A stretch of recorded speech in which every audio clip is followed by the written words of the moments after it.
स्वागत है इस सत्र में। आपके लिए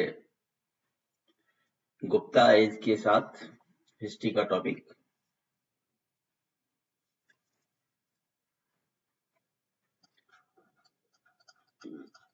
गुप्ता डायनेस्टी।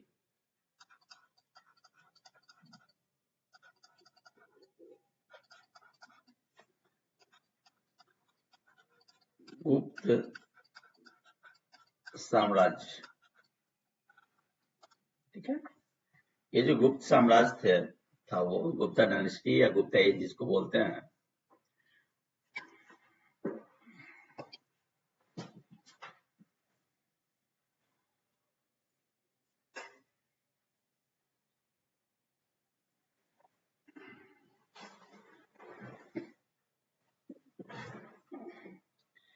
ये गुप्ता एज है, ये गुप्ता पीरियड जो था वो 320 से 320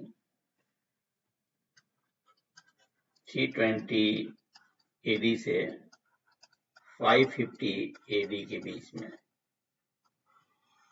ओके, सोर्सेज जो है इनके हिस्ट्री का है, सोर्सेज में है वो है हमारा लिटरेरी सोर्सेज।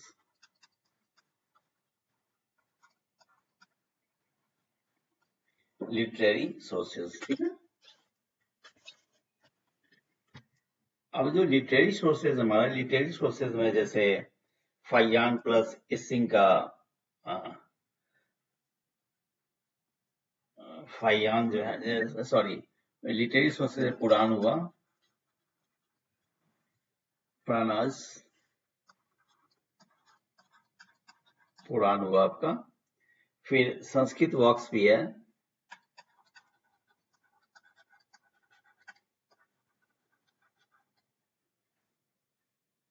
और फिर ये जस्ट ट्रैवल अकाउंट जैसे फाइयान का,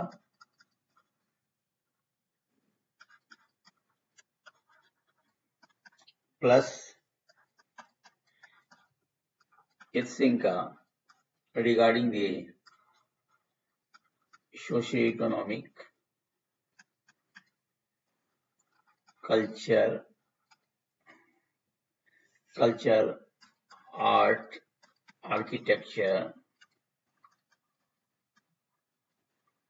एक्सेट्रा। रिलीजियस लाइफ भी मेनली ये इनका जो था सोशियो इकोनॉमिक था, कल्चर था,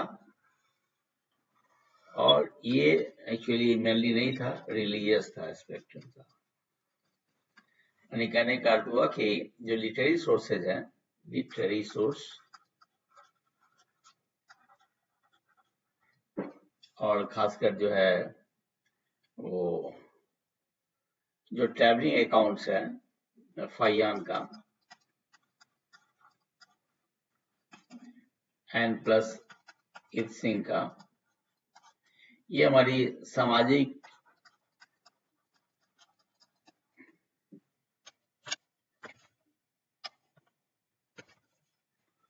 आर्थिक,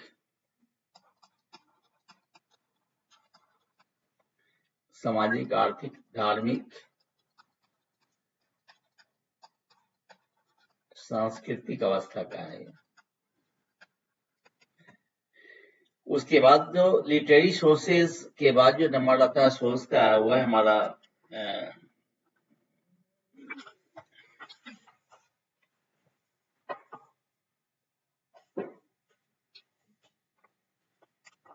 एपिग्राफिक सोर्सेज। नेक्स्ट हम चर्चा करते हैं एपिग्राफिक सोर्सेज।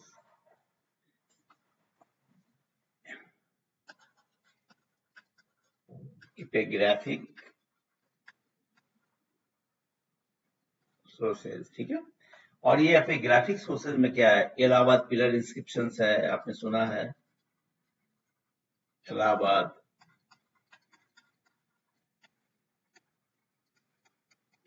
पिलर इंस्क्रिप्शंस, जो समुद्रगुप्ता के कन्क्वेस्ट को ये करता है एंड वर्चूज को रिलेटेड टू समुद्रगुप्ता या नेपोलियन ऑफ इंडिया भी कहा जाता है। समुद्रगुप्ता के कॉन्क्वेस्ट के बारे में, जो लड़ाइयां लड़ी या उनका जो गुण था,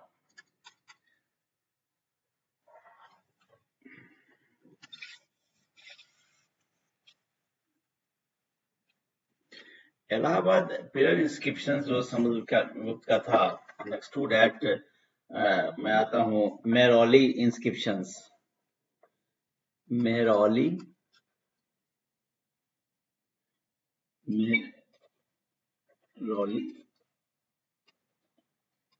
इंस्क्रिप्शंस, मेहरौली।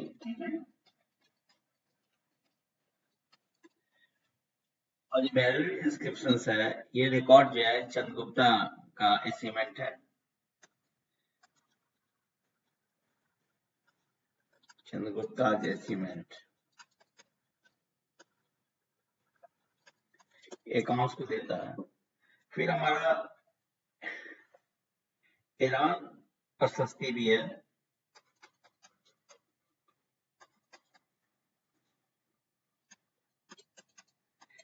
ये जो हमारा, ये भी समुद्रगुप्ता के बारे में जानकारी देता है। और नेक्स्ट टू दिस एपिग्राफिक जो हमारे पास एविडेंस है, नेक्स्ट एपिग्राफिक एविडेंस जो हमारा है, उसके बाद हम देखते हैं numismatic science of coin, numismatics evidence. ठीक है, कॉइन जिसको बोलते हैं, सिक्के।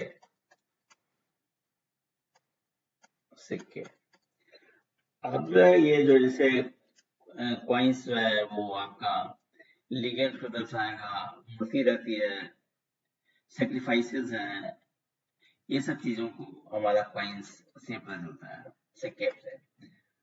अब आते हैं आर्कियोलॉजिकल साइट्स जो है, आर्कियोलॉजिकल साइट्स ऑफसेस जो है यहाँ मिलते हैं। और इंडिया में आर्कियोलॉजिकल सर्वे ऑफ इंडिया इस काम को करते हैं। तो जैसे हमारे पास आर्कियोलॉजिकल साइट्स में जो है हमारा स्तूपास एट सारनाथ। ठीक है, सारनाथ स्तूप। उसके बाद फिर हमारा रत्नागिरी जो उड़ीसा में है, रत्नागिरी ये ओडिशा में है। फिर मीरपुर खां, ये जितने भी हैं वो भी क्या है, हमारे गुप्ता डायनेस्टी के रूलर्स के बारे में, सोशियो इकोनॉमिक कंडीशंस के बारे में ये बताते हैं। ठीक है, अब आता है इंपॉर्टेंट रूलर्स कौन कौन से हैं। इंपॉर्टेंट, इस सोर्सेस के बारे में बात होगी। अब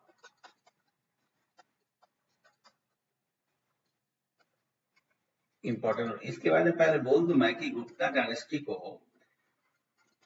गोल्डन पीरियड भी कहा जाता है, golden period of ancient India.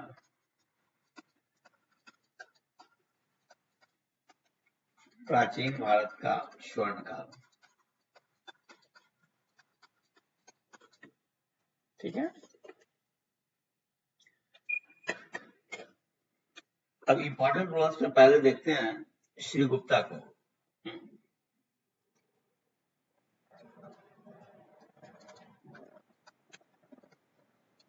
श्रीगुप्ता का जो काल है 275 से 300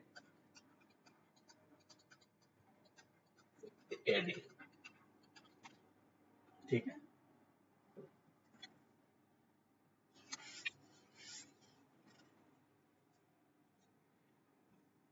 तो श्रीगुप्ता की खास बात क्या है। श्रीगुप्ता was a founder of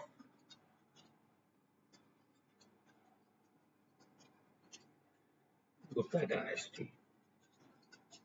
गुप्त वंश की स्थापना जो है वो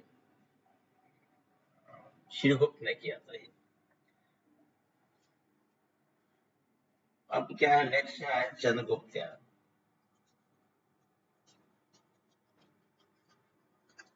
चंद्रगुप्त का काल है 320 से 335 AD। और इनका जो था वो आपका टेरिटोरियल एक्सपेंशन किया, पावर को गेन किया इन्होंने। वो इनका मेन था आपका मैरिज अलायंस जो था इनका,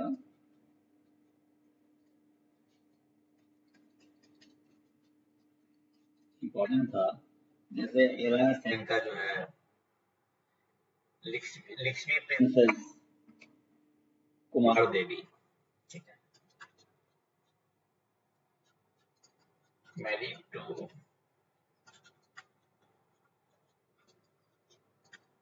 कुमार देवी,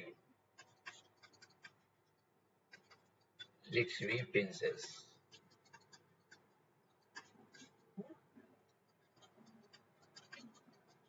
लक्ष्मी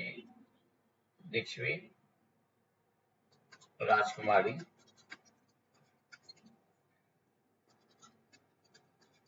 कुमार देवी, याद रखिएगा। इन्होंने जो कॉइन जो इशू किया था, क्या दोनों के नाम से किया था, राजा रानी दोनों के नाम से।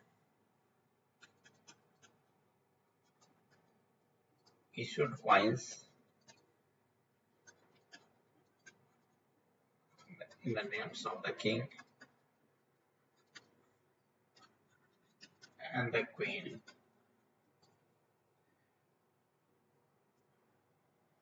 नेक्स्ट हम आते हैं, ये श्री गुप्ता हो गया, पहला तो बोल देता हूँ मैं इसको, चंद्रगुप्ता हुआ नंबर 2। अब समुद्रगुप्ता कहते हैं। समुद्रगुप्ता का जो काल है 335 to 375।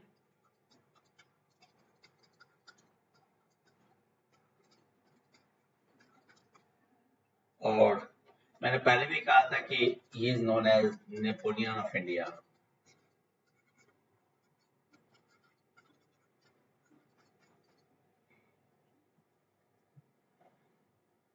अब ये समुद्रगुप्ता का जो कन्क्वेस्ट था ना, चढ़ाई लड़ाई करना, ये इनका काफी फेमस है ये, ठीक है। और इनका जो अचीवमेंट्स है ना,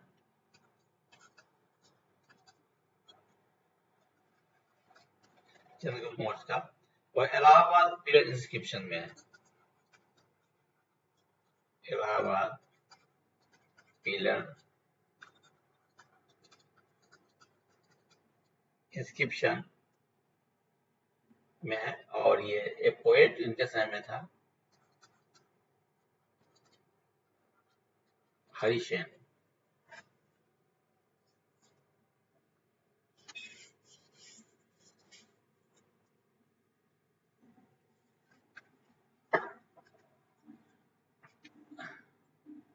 ये जो हमारे समुद्रगुप्त थे, जो गुप्ता डायनेस्टी के काफी स्ट्रॉन्ग किंग, इन्हें कविराज भी कहा जाता है, इन्हें कविराज भी कहा जाता है। और फिर इन्होंने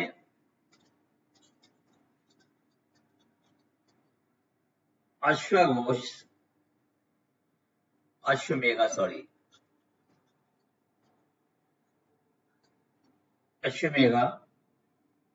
यज्ञ भी किया था।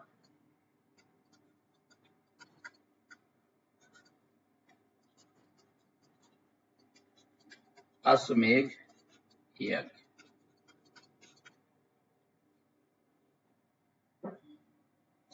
नेक्स्ट है हमारा 4th पे आते हैं, चंद्रगुप्ता सेकंड। इनका समय है चंद्रगुप्ता सेकंड का 375 to 414 AD, ठीक है। 375 to 414 AD, and he is also known as Vikramaditya.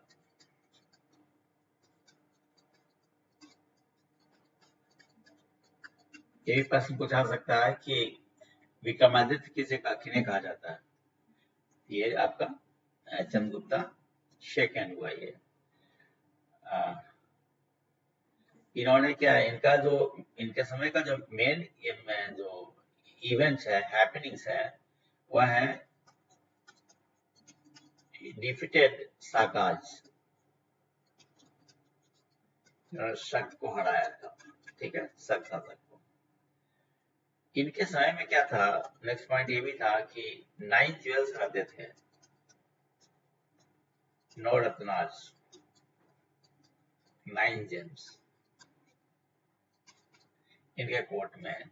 जैसे कालिदास भी इनके समय में ही थे, विक्रमादित्य के समय में, याद रखिएगा। और ये जो है, he is the first one to issue silver coins।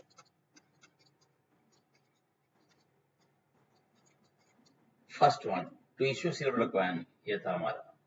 और इनके समय में जो है हमारा चाइनीज पिलग्रिमेज, चीनी यात्री, ठीक है, आए थे। वो थे हमारा फाइयान।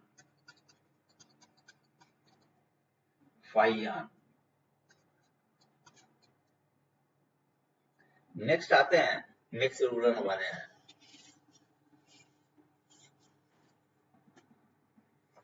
वो है हमारे कुमारगुप्त।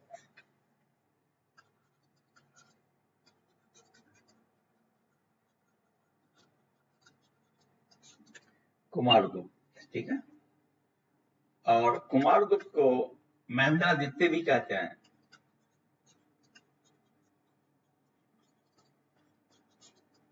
जैसे चंद्रगुप्त सेकंड को विक्रमादित्य कहते हैं ना, कुमारगुप्त को महेंद्रादित्य भी कहते हैं। इनका जो है हमारा इनके समय का जो खास बात थी कि यह कुमारगुप्त ने नालंदा यूनिवर्सिटी को फाउंड किया था।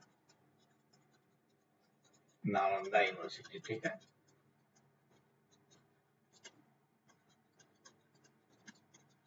नालंदा क्वेश्चन आता भी है, नालंदा विश्वविद्यालय को किसने निर्माण कराया था, नालंदा विश्वविद्यालय का। अब इसके बाद जो है हमारा ये कार्तिकेय की पूजा को इन्होंने प्रमोट किया था।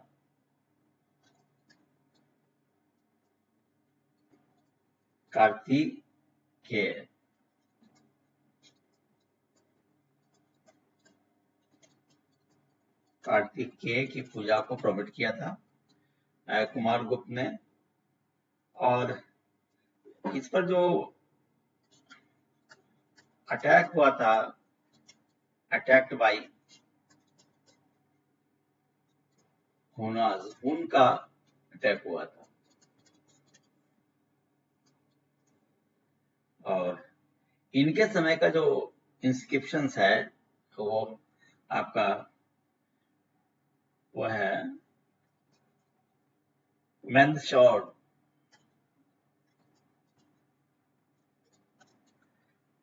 इंस्क्रिप्शंस।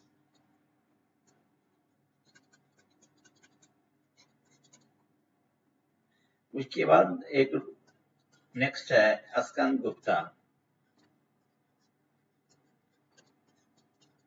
अस्कंद गुप्ता का जो पीरियड है वो 455 टू 467 AD, राइट।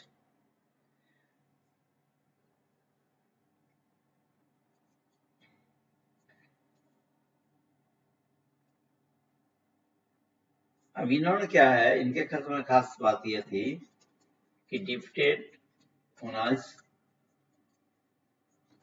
उनको हराया था। उसके बाद में हमारा विटारी स्टोन इंस्क्रिप्शंस, विटारी स्टोन इंस्क्रिप्शन के लिए भी स्कंदगुप्त जाने जाते हैं। और साथ साथ इन्होंने lion type of coin issue किया था, issued lion type coins.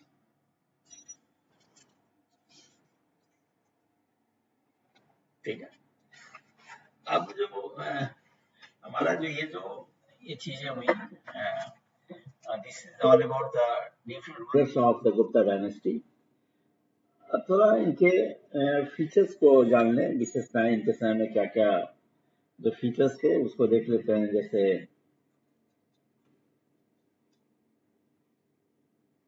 Features of the Gupta rule. तो पहला, यदि हम एडमिनिस्ट्रेशन की बात करते हैं,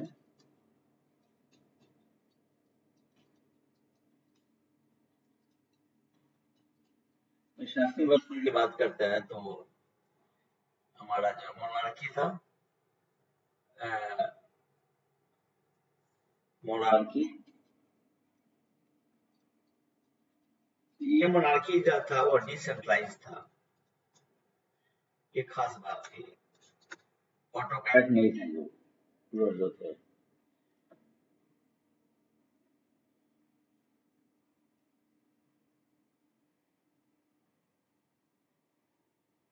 एक बात है जो सबको तो इंग्लिश नहीं किया सकता, धर्म शास्त्रार्थ जो थे वो क्या था कि लॉ एंड जस्टिस को देखते थे।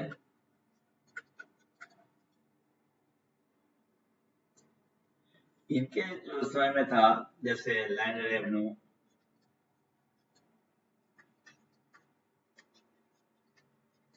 भूमि कर था, लैंड रेवेन्यू, जैसे आपका वस्ती, उसी तरीके से हमारा था अपना था many more.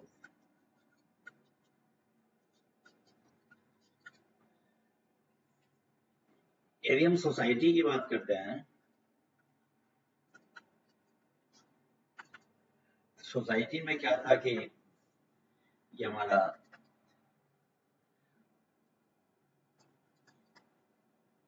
Strong Brahminical governance,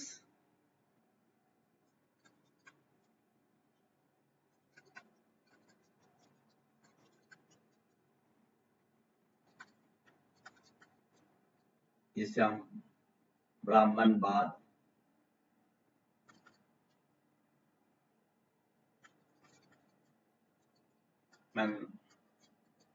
बात बोलते हैं, ब्राह्मणों का डोमिनेंस था। और इनके समय में शुद्राज भी थे।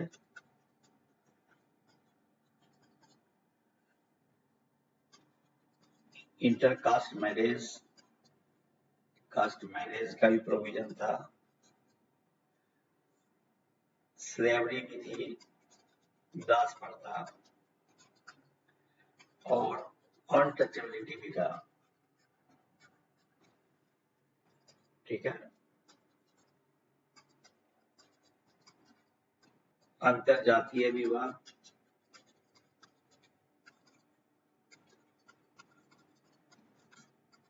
दास प्रथा, छुआछूत भी था।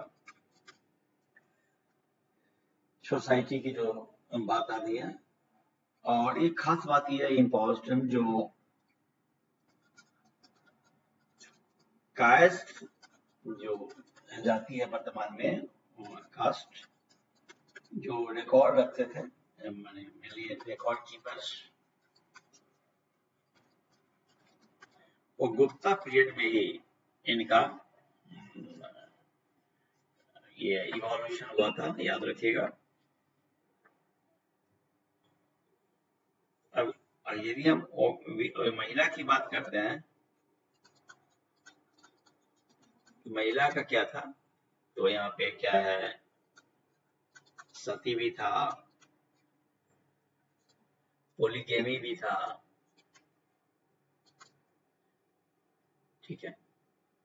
और ये फीमेल को एडुकेट करने के लिए उतना नहीं था, मतलब फीमेल एजुकेशन बहुत फ्री नहीं था, बहुत इंकरेजिंग फेज नहीं था इस समय में, गुप्ता के समय में महिलाओं के एजुकेशन के बारे में, राइट।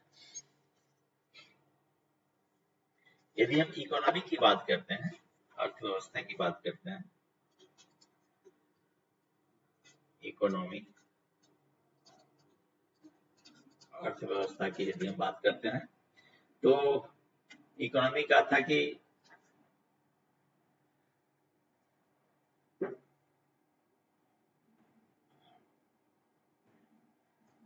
आपका एग्रीकल्चर की स्थिति काफी अच्छी थी, गुड का मतलब फ्लोरिशिंग।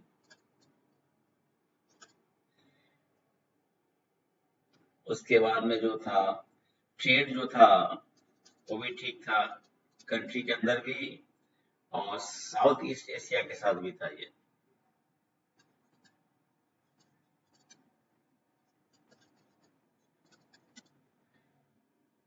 हमारा जो एक्सपोर्ट्स जो था, आइटम जो थे,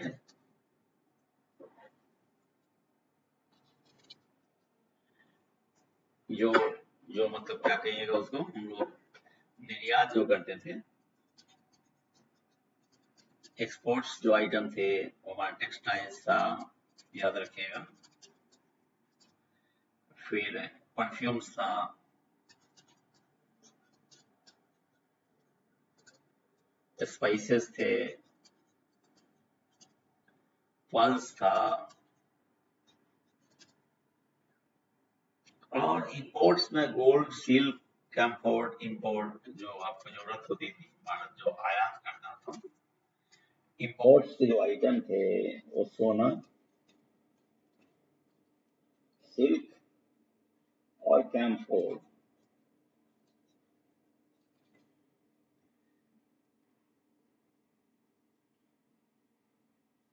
अब जो ट्रेड सेंटर्स जो मेन थे, ट्रेड सेंटर्स, वो हमारा मथुरा में ये कॉटन का, और फिर वाराणसी में सिल्क का।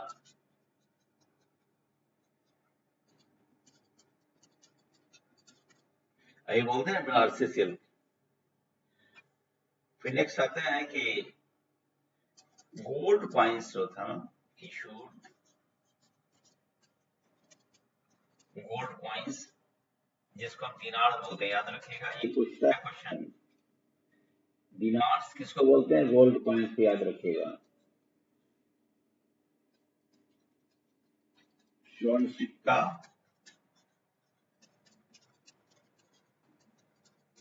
दिनार कहते थे, ठीक है। और हमारा फिर जो है उसके ये गुप्ता एज में गिल्ड्स भी थे, और vital in trade and craft.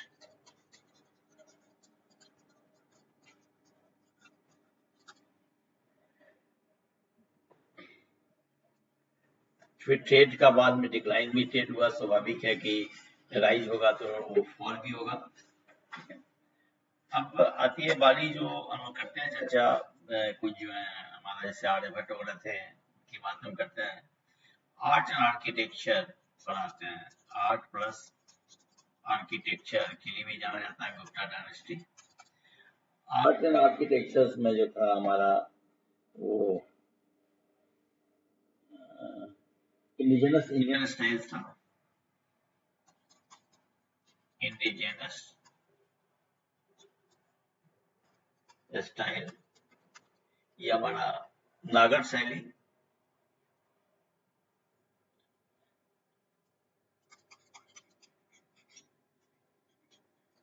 और फिर द्रविड़,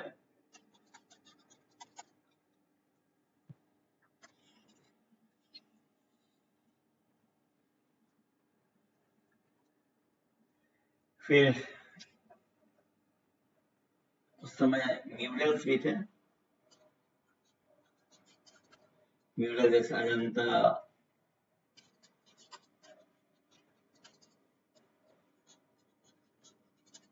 बाघ, इलोरा, और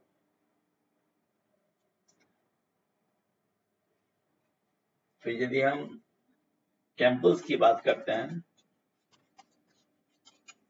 तो टेम्पल्स में हमारा जो है बृहस्पतितारा या देवघर बोल दीजिए, देवघर, विष्णु टेम्पल, इसको कहते हैं हम लोग तिगवा, ये विष्णु टेम्पल है ये।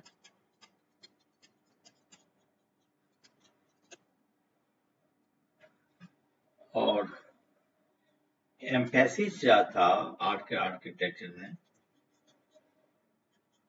Emphasis was on stupa, viharas,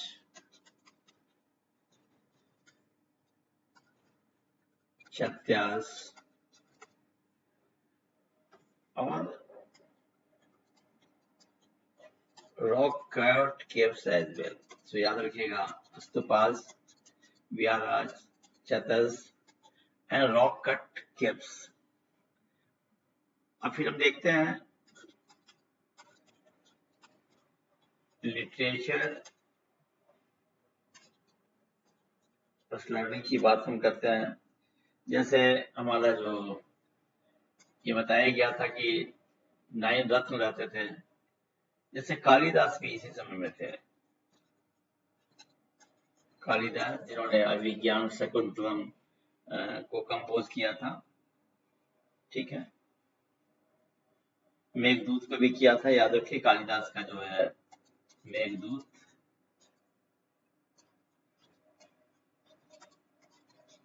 अभिज्ञान शकुंतलम, शकुंतलम, आर्यभट्ट भी, आर्यभट्ट भी इंडियन साइंटिस्ट है, जिसके नाम पर पहला आर्टिफिशियल सैटेलाइट लॉन्च हुआ 1975 में, 1975 में। आर्यभट्ट, वो यही आर्यभट्ट थे, और इन्होंने जीरो का, डिसिमल का, जीरो, डेसिमल, ये मैंने काफी इंपॉर्टेंट इन्होंने कॉन्सेप्ट दिया। सूर्य सिद्धांत इनका जो आपका सूर्य सिद्धांत भी है, ये मैं कर ही दे रहा हूँ, सूर्य सिद्धांत,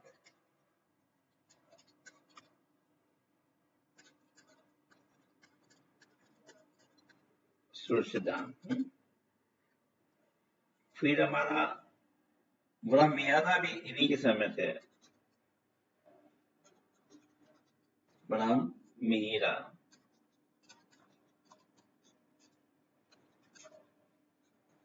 ब्रह्म मीर, ये, और बारमेड भी आपका जो है एस्ट्रोलॉजी में, ज्योग्राफी में, बॉटनी में काफी जो है, एस्ट्रोनॉमी, ज्योग्राफी, और फिर हमारा जो है बॉटनी।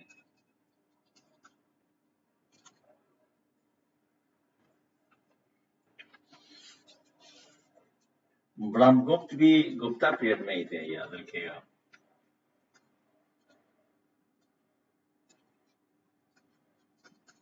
ब्रह्मगुप्त भी गुप्ता पीरियड में ही थे। फिर संस्कृत भी याद रखिए, पूछता है एग्जाम में, ये ब्रह्मगुप्त हुए, और फिर हमारा सुश्रुता हुआ, फिर पाणिनि हुए, याद रखिएगा, पतंजलि, जयदेव, जयदेव सबका नाम याद रखिएगा, डंडीन, और फिर सोमदेव। सोमदेव इसे पूछता है, याद रखिएगा, ये पाणिनि हुआ,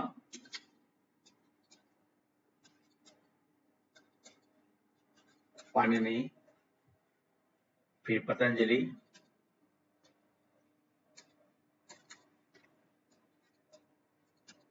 पतंजलि, जयदेव, दंडीन,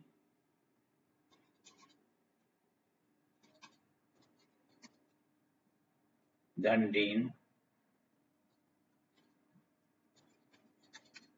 फिर सोमदेव। ये सारे के सारे जो थे वो हमारे जो थे वो गुप्ता पीरियड में ही थे। इस तरीके से क्या है कि Gupta period is also known as the golden age of ancient India, प्राचीन भारत का स्वर्णकाल कहा जाता है। ऐसे तो no age can be as such the golden age, लेकिन हाँ यदि डेवलपमेंट अगर किसी क्षेत्र का, चाहे धर्म हो, संस्कृति का हो, विज्ञान का हो, साहित्य का हो, अगर if there is all along development perspectives are there during the region, then that regime may be called as the golden age. Actually, that happened there. Okay, everything was systematic in the days of the Gupta dynasty, whether it is the economy, society, politics. There was the monarchy, but there is the so-called the decentralized monarchy. It's a very good thing because the kings were not autocrats. So many things are there that made this Gupta era as the golden era of the Gupta dynasty. That's all for the day. Wish you all the best for your success in the exam. Thank you.